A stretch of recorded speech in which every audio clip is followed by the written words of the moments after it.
Hoje é um dia muito importante para a democracia brasileira. Hoje é o dia que nós vamos acompanhar a decisão do Supremo Tribunal Federal, que vai definir hoje, através de um primeiro julgamento, se Bolsonaro será réu ou não. Vamos explicar melhor. O Supremo Tribunal Federal decide hoje se a denúncia do Ministério Público Federal tem consistência, tem elementos que permitem que o inquérito prossiga.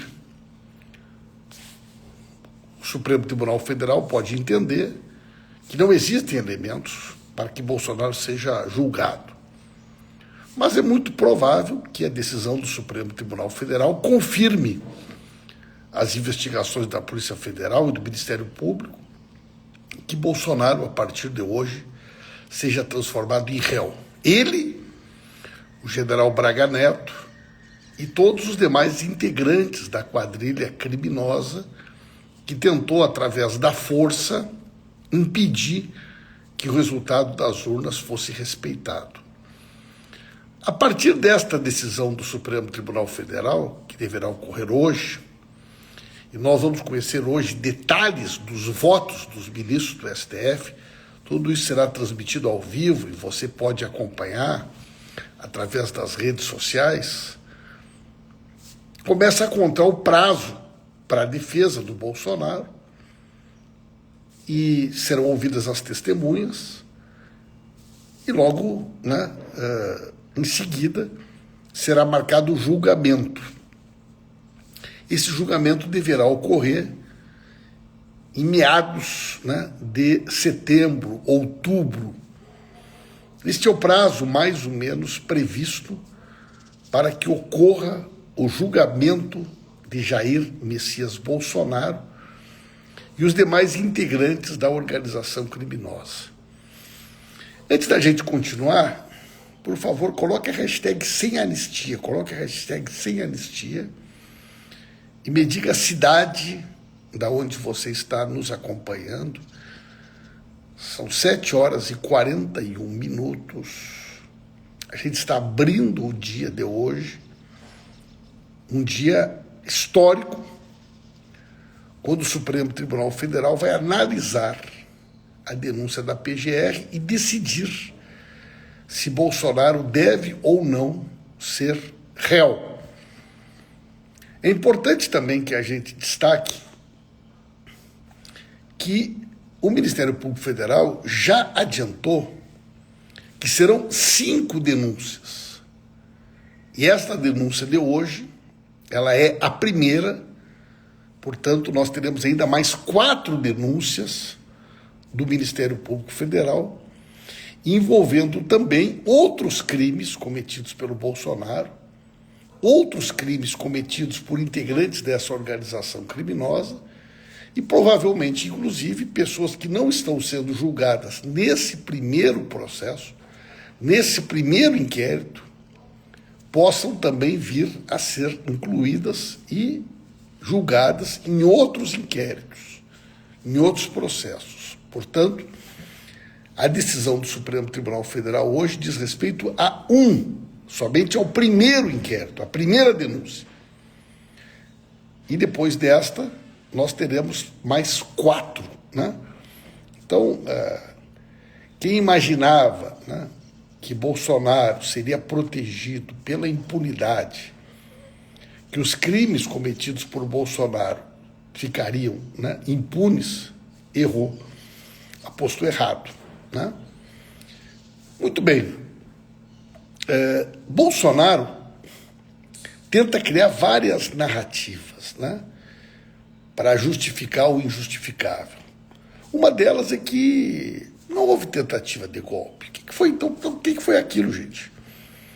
O que foi aquele investimento de milhões de reais que manteve as pessoas em frente aos quartéis, que financiou a vinda dessas pessoas para Brasília, que destruiu os prédios do Supremo Tribunal Federal, da Câmara dos Deputados, do Senado Federal e da Presidência da República? É evidente que nós vivemos no Brasil um processo limite de tentativa de tomada do poder pela força. Bolsonaro nunca respeitou o resultado da eleição. Bolsonaro, desde o início, criou no país um ambiente de contestação, um ambiente para que as pessoas tivessem dúvidas sobre a veracidade, sobre a legitimidade das urnas eletrônicas.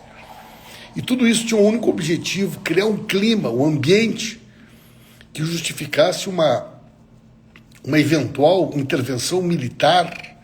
Era isso que Bolsonaro buscava: criar um clima de desordem, de caos social no país, que justificasse uma intervenção militar. Mas é evidente que deu tudo errado, né? Bolsonaro fugiu para os Estados Unidos, o golpe não se realizou, e agora, então, né, a organização será levada a julgamento e nós teremos, né, no segundo semestre, o julgamento do Bolsonaro.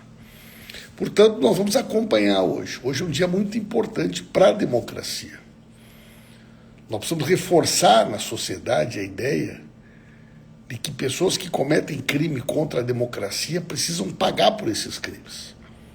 Que esse não é um crime trivial que possa ser naturalizado, né? Não é algo banal, que um presidente da República derrotado na eleição não pode movimentar milhões de reais, insuflar as Forças Armadas, mobilizar setores da sociedade para tentar dar um golpe e achar que tudo isso vai passar impune. Não vai passar impune.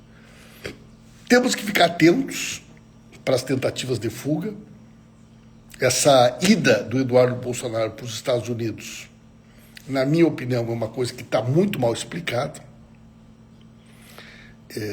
Agora surgem notícias de que ele já tinha casa alugada, de que os filhos já estavam matriculados em escolas nos Estados Unidos. E, portanto, são muitos os indícios de que ele possa estar preparando a própria fuga do pai. É por isso que eu fui o primeiro parlamentar a pedir que fossem colocadas tornozeleiras eletrônicas no Bolsonaro. Nós temos que botar a tornozeleira eletrônica no Bolsonaro para que ele seja monitorado, porque a chance de fuga é real, e ele já deu demonstração disso. Tanto essa fuga pode ocorrer pela fronteira de algum país vizinho, ou pode tentar via alguma embaixada. Ele já não tem passaporte, mas o fato dele não ter passaporte não é a garantia de que ele não vai tentar fugir. Ele pode tentar fugir, sim, né? E existem muitos indícios de que isso possa acontecer.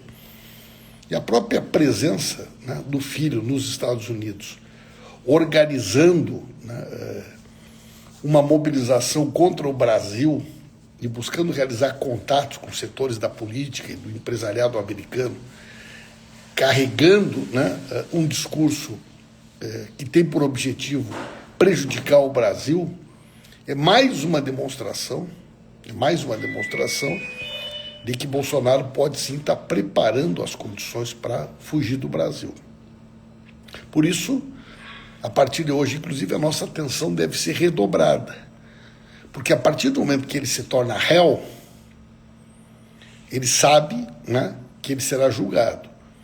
E como a chance de condenação é muito grande, aumenta também o risco de fuga, aumenta também a chance de que Bolsonaro tente fugir do Brasil para não cumprir a pena e para não responder pelos crimes que ele cometeu. Por fim, gente, por fim, uma questão, né? Eles ficam criando uma narrativa de que aquela pessoa, né, que pintou uma estátua da justiça com o batom estaria sendo condenada só sobre isso. Gente, isso é uma maior bobagem, né? Na realidade, aquela pessoa está envolvida numa série de crimes, né? Ela está sendo denunciada, está sendo julgada por uma série de crimes. Entre eles, né, o fato de ter pichado com o batom a estátua da justiça. É como se fosse um assaltante de banco. Ele entra no banco, assalta o banco e ele pinta no espelho um recado para o gerente do banco. Aí ele é pego e ele vai ser julgado. Ele vai ser julgado pelo assalto a banco, não pelo fato de que ele pintou no espelho um recado para o gerente do banco. Não é por isso que ele vai ser condenado. Ele vai ser condenado porque ele é assaltante de banco. É o mesmo caso dessa senhora. Ela participou da organização criminosa, do plano golpista, se envolveu diretamente. Ela está denunciada, está sendo julgada por uma série de crimes, entre eles este. É evidente que os bolsonaristas tentam criar uma narrativa como se como se o único crime que ela tivesse cometido fosse esse. Quando na realidade nós sabemos que ela era integrante da organização criminosa. E que, portanto, ela vai responder por vários crimes, entre eles também por esse crime. Tá bom, gente? Então, quem ainda não está conosco aqui pode acompanhar aqui o nosso perfil, pode compartilhar aí no seu WhatsApp, pode ajudar a divulgar nos seus stories. E durante todo o dia de hoje, a gente vai estar ligado, transmitindo nas nossas redes os votos dos ministros e assim por diante. Coloque a hashtag sem anistia, e fique aí ligado conosco, porque hoje é um dia histórico para o Brasil. É um dia histórico para a democracia, vereador Rogério.